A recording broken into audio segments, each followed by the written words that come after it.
2016 Honda Africa Twin Video Review. The 2016 Africa Twin is the first model to feature Honda's next-gen dual-clutch transmission, and the only ADV bike in the world equipped with such technology.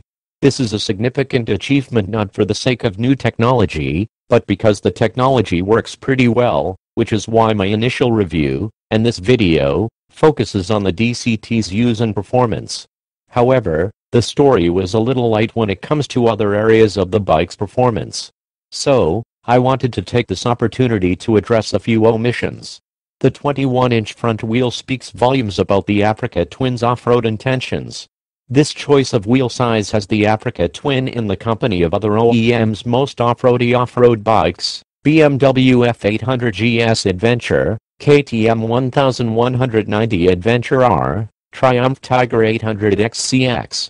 With a claimed curb weight of 503 pounds, the Africa Twin is also in the same claimed wet weight range of these bikes, making a future shootout already enticing. During our press intro, the Honda proved to be a very capable off-roader, whether aboard the standard transmission model or the DCT version. The 21-inch front kept the bike stable when plowing through deep sand, and pointing in a forward direction when pounding up a rocky incline. Steering transitions were, of course, slower than if it were outfitted with a 19-inch front wheel, and there's not as much rubber on the road, 90/90/21, but those are concessions an ADV rider with real off-road convictions is willing to make. The DCT model weighs a claimed 22 pounds more than the standard transmission model, and the weight difference can be felt to some extent, more so when off-road than when on-road. For riders who hold the benefits of DCT in higher regard than the minor performance advantage of an inconsequential amount of weight, there's really not much to consider. In other words, anyone concerned about an additional 22 pounds on a 500-plus pound, 1000cc ADV bike is shopping in the wrong aisle. The new parallel twin powering the Africa Twin is amazingly smooth, lacking enough handlebar vibes to not be an issue over long distances on paved two-laners. What it also lacks is impressive horsepower.